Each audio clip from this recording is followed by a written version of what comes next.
हर हर महादेव।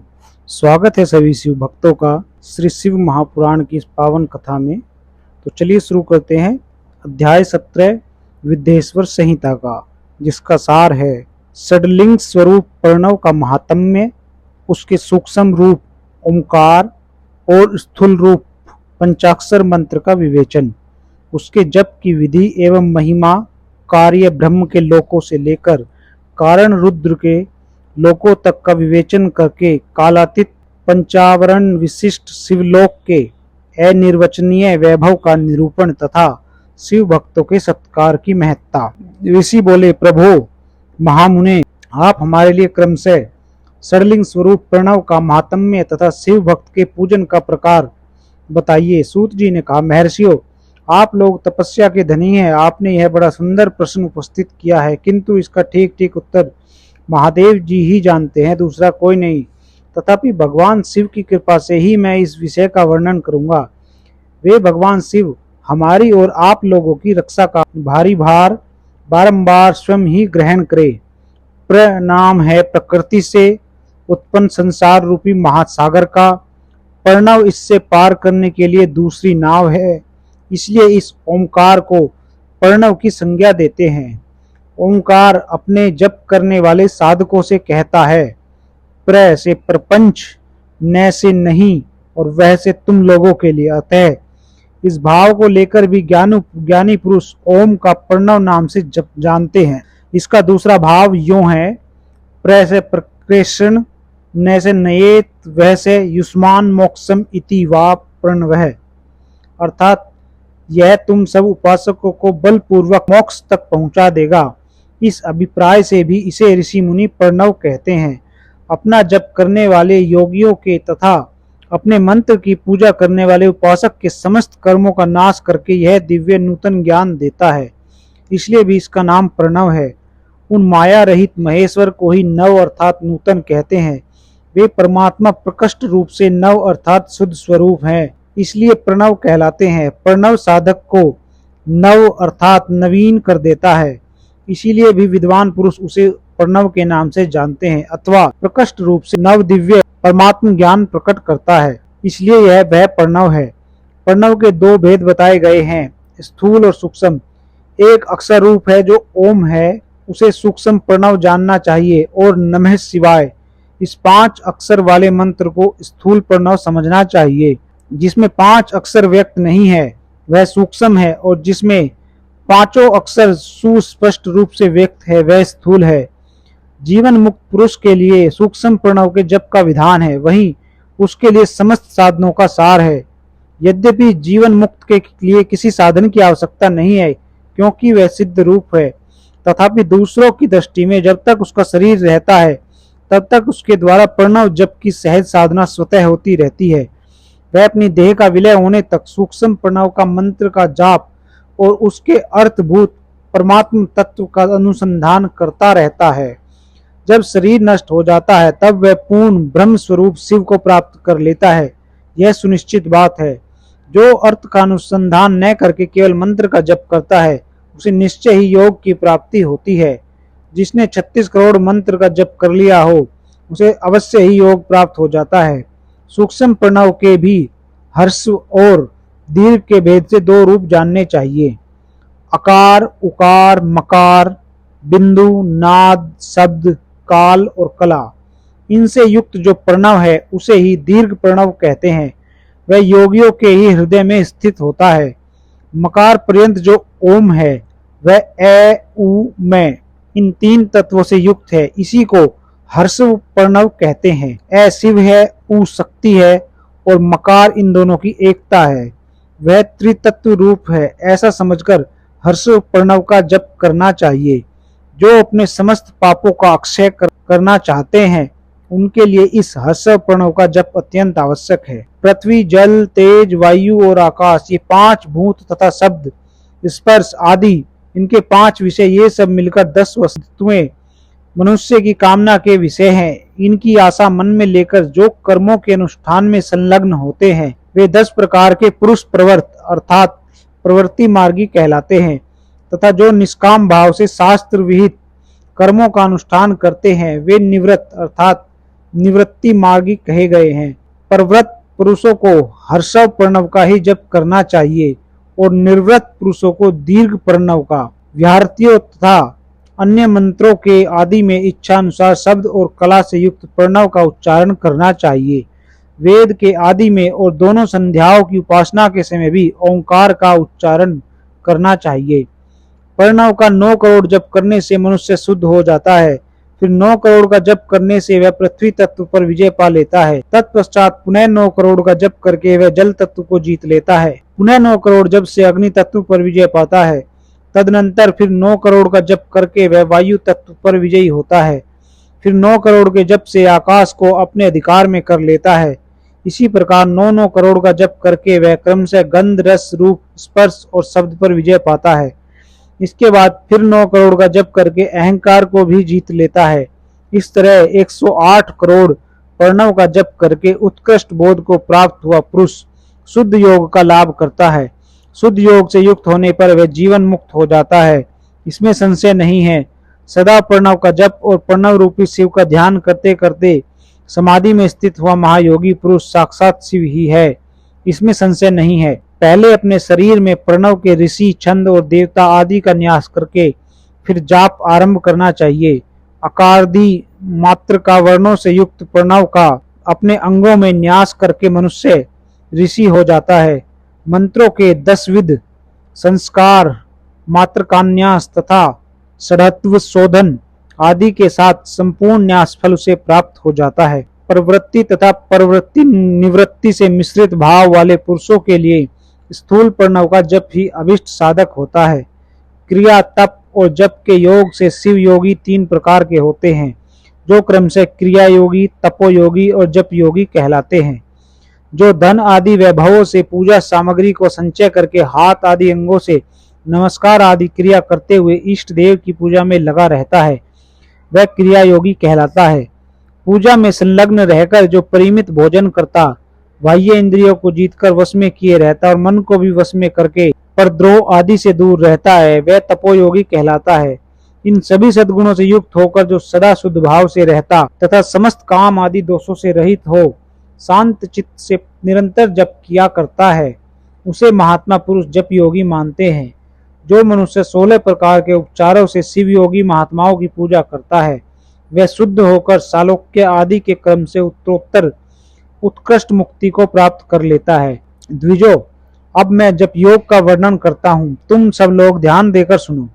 तपस्या करने वाले के लिए जप का उपदेश किया गया है, क्योंकि वह जप करते करते अपने आप को सर्वथा शुद्ध अर्थात निष्पाप कर लेता है। ब्राह्मणों, पहले नमः पद हो, उसके बाद चतुर्थी विभक्ति में शिव शब्द हो तो पंच तत्वात्मक नमः शिवाय मंत्र होता है।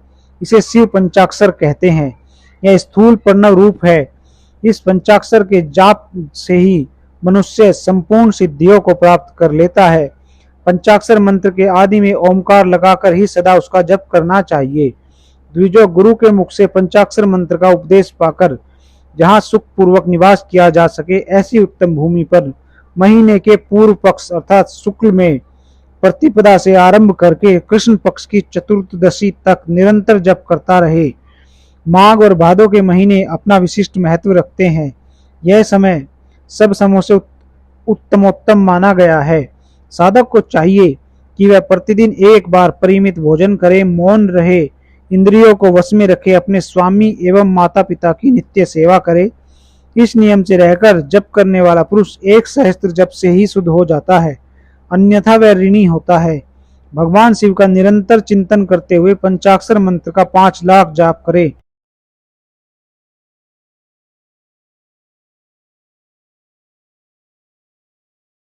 चंद्रमा की कला से सुशोभित है। उनकी बाई जांघ पर आदि शक्ति भगवती उमा बैठी हैं।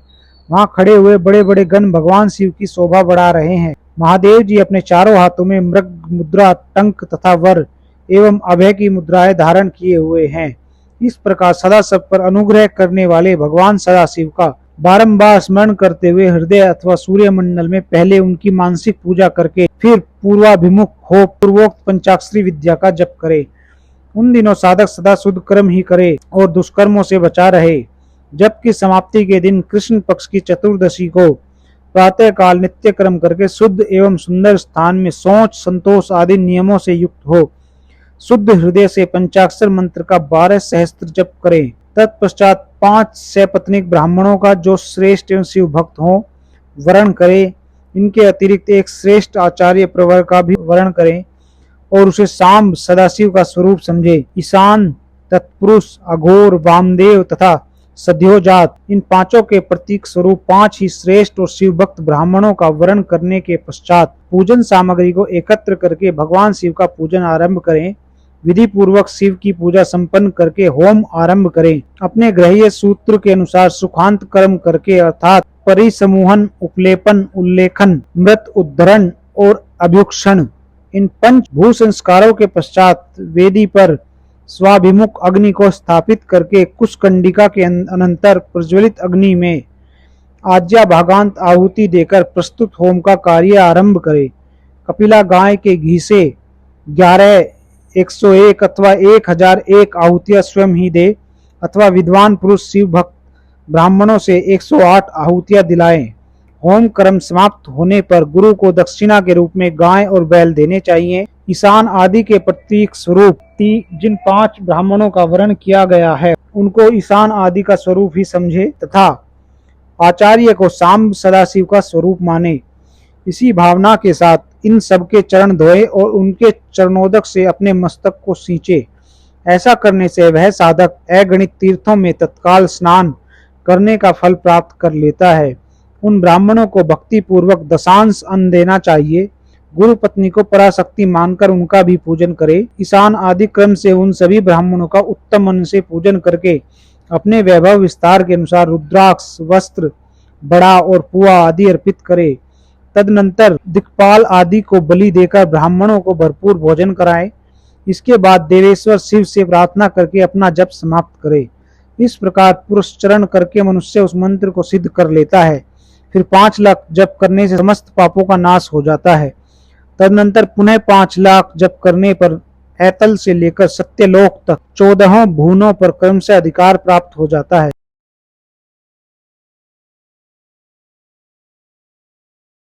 भोगने के पश्चात पुनः पृथ्वी पर जन्म लेकर पंचाक्षर मंत्र के जप का अनुष्ठान करता है। समस्त लोकों का ऐश्वर्य पाने के पश्चात वह मंत्र को सिद्ध करने वाला पुरुष यदि पुनः 5 लाख जप करे तो उसे ब्रह्मा जी का सामीप्य प्राप्त होता है। पुनः 5 लाख जप करने से सारूप्य नामक ऐश्वर्य प्राप्त होता है। 100 लाख जप करने से वह साक्षात ब्रह्मा के समान हो जाता है। इस तरह कार्य ब्रह्मा का सायुज्य प्राप्त करके वह उस ब्रह्मा का प्रलय होने तक उस लोक में यथेष्ट भोग भोगता है। फिर दूसरे कल्प का आरंभ होने पर वह ब्रह्मा जी का पुत्र होता है। उस समय फिर तपस्या करके दिव्य तेज से प्रकाशित हो वह क्रम से मुक्त हो जाता है। पृथ्वी आदि कार्य स्वरूप भूतों द्वारा पाताल से लेकर सत्यलोक पर्यंत ब्रह्मा जी के 14 लोक क्रमशः निर्मित हुए हैं। 14 भवन हैं। वे भगवान विष्णु के लोक हैं। क्षमालोक के से ऊपर सूचिलोक पर्यंत 28 भवन स्थित है। सूचिलोक के अंतर्गत कैलाश में प्राणियों का संहार करने वाले रुद्रदेव विराजमान हैं। सूचिलोक से ऊपर अहिंसा लोक पर्यंत 56 भुवनों की स्थिति है। अहिंसा लोक का आश्रय लेकर जो ज्ञान कैलाश नामक नगर शोभा पाता है उसमें कार्यभूत महेश्वर सबको अदृश्य करके रहते हैं। अहिंसा लोक के अंत में काल चक्र की स्थिति है। यहाँ तक महेश्वर के विराट स्वरूप का वर्णन किया गया। वहीं तक लोकों का तिरोधान अथवा लय होता है। उससे नीचे कर्मों का भोग है और उससे ऊपर ज्ञान का भोग। उसके नीचे कर्म माया है और उसके ऊपर ज्ञान माया। अब मैं कर्म माया और ज्ञान माया का तात्पर्य बता रहा हूँ। माँ का अर्थ है लक्ष्मी। उससे कर्म भोग यात प्राप्त होता है, इसलिए वह माया अथवा कर्म माया कहलाती है। इसी तरह माँ अर्थात लक्ष्मी से ज्ञान भोग यात अर्थात प्राप्त होता है, इसलिए उसे माया या ज्ञान माया कहा गया है। उपर्युक्त सीमा से नीचे नश्वर भोग है और ऊपर नित्य भोग। उससे नीचे ही तिरोधान अथवा लय है, ऊपर नहीं। वहां से नीचे ही कर्म में पासों द्वारा बंधन होता है। ऊपर बंधन का सदा अभाव है।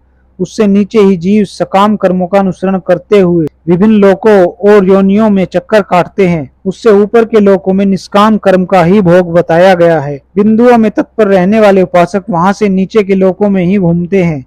उसके ऊपर तो निष्काम भाव से शिवलिंग की पूजा करने वाले उपासक ही जाते हैं। जो एकमात्र शिव की ही उपासना में तत्पर हैं, वे उससे ऊपर के लोक में जाते हैं। वहां से नीचे जीव कोटि है और ऊपर ईश्वर कोटि, नीचे संसारी जीव रहते हैं और ऊपर मुक्त पुरुष। नीचे कर्म लोक है और ऊपर ज्ञान लोक। ऊपर मद और अहंकार का नाश करने वाली नम्रता है। वहां जन्म जनित तिरोधान नहीं है, उसका निवारण किए बिना वहां किसी का प्रवेश संभव नहीं है। इस प्रकार तिरोधान का निवारण करने से वहां ज्ञान शब्द का अर्थ ही प्रकाशित होता है। आदि भौतिक पूजा करने वाले लोग उससे नीचे के लोकों में ही चक्कर काटते हैं।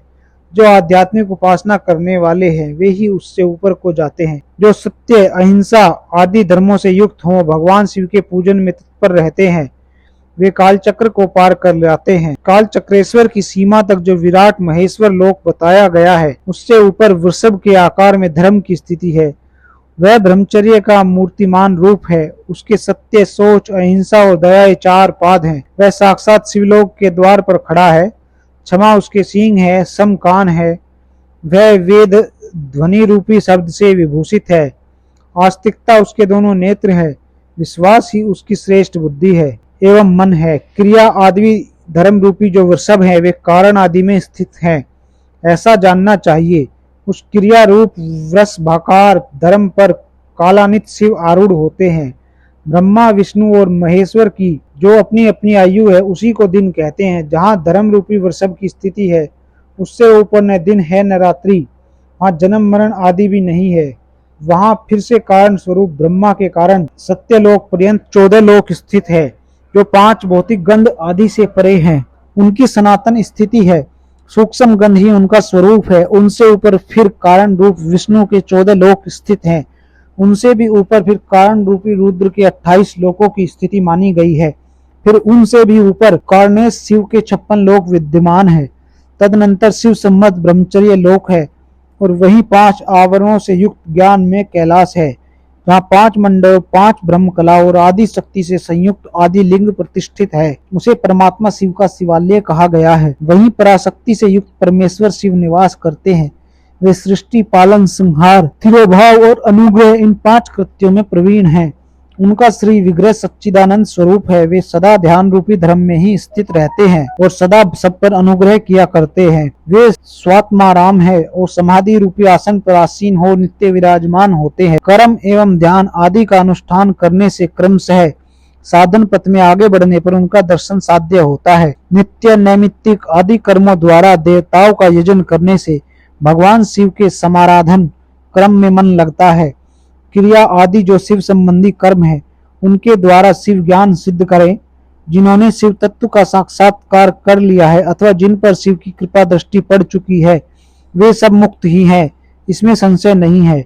आत्म स्वरूप से जो स्थिति है वही मुक्ति है। एकमात्र अपने आत्मा में रमण या आनंद का अनुभव करना ही मुक्ति का स्वरूप है। जो पुरुष क्रिया, तप, जप, ज्ञान और ध्यान रूपी धर्मों में भली भांति स्थित है वह शिव का साक्षात्कार करके स्वात्माराम स्वरूप मोक्ष को भी प्राप्त कर लेता है। जैसे सूर्य देव अपनी किरणों से अशुद्धि को दूर कर देते हैं, उसी प्रकार कृपा करने में कुशल भगवान शिव अपने भक्त के अज्ञान को मिटा देते हैं। अज्ञान की निवृत्ति हो जाने पर शिव ज्ञान स्वतः प्रकट हो जाता है। शिव ज्ञान से अपना विशुद्ध स्वरूप आत्मा रामत्व प्राप्त होता है और आत्मा रामत्व की सम्यक सिद्धि हो जाने पर मनुष्य कृत्य हो जाता है। इस तरह यहाँ जो कुछ बताया गया है वह पहले मुझे गुरु परंपरा से प्राप्त हुआ था। तत्पश्चात मैंने पुनः नंदीश्वर के मुख से इस विषय को सुना था। नंदी स्थान से परे सब संवेद शिव वैभव है। उसका अनुभव केवल भगवान शिव को ही है। साक्षात शिवलोक के उस वैभव का ज्ञान सबको शिव की कृपा से ही हो सकता है, अन्यथा नहीं, ऐसा आस्तिक पुरुषों का कथन है। साधक को चाहिए कि वह 5 लाख जप करने के पश्चात भगवान शिव की प्रसन्नता के लिए महाअभिषेक एवं नैवेद्य निवेदन करके शिव भक्तों का पूजन करे। भक्त की पूजा से भगवान शिव बहुत प्रसन्न होते हैं। शिव और उनके भक्त में कोई भेद नहीं है, वह साक्षात शिव स्वरूप ही है। शिव स्वरूप मंत्र को धारण करके वह शिव ही हो गया रहता है। शिव भक्त का शरीर शिव रूप ही है, अतः उसकी सेवा में तत्पर रहना चाहिए। जो शिव के भक्त हैं वे लोक और वेद की सारी क्रियाओं को जानते हैं और जो क्रम से जितना जितना शिव मंत्र का जप कर लेता है उसके शरीर को उतना ही उतना शिव का सामीप्य प्राप्त होता जाता है, इसमें संशय नहीं है। शिव भक्त स्त्री का रूप देवी पार्वती का ही रूप है। वह जितना मंत्र जपती है उससे उतना ही देवी का सानिध्य प्राप्त होता जाता है। साधक स्वयं शिव स्वरूप होकर पराशक्ति का पूजन करे। शक्ति, वेर तथा लिंग का चित्र बनाकर अथवा मिट्टी आदि से इनकी आकृति का निर्माण करे। प्राण प्रतिष्ठा पूर्वक निष्कपट भाव से इनका पूजन करे।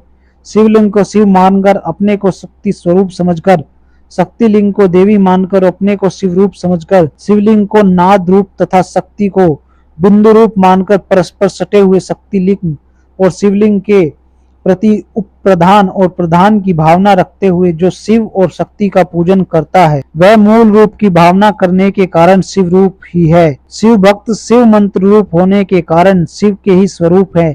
जो 16 उपचारों से उनकी पूजा करता है उसे अभिष्ट वस्तु की प्राप्ति होती है।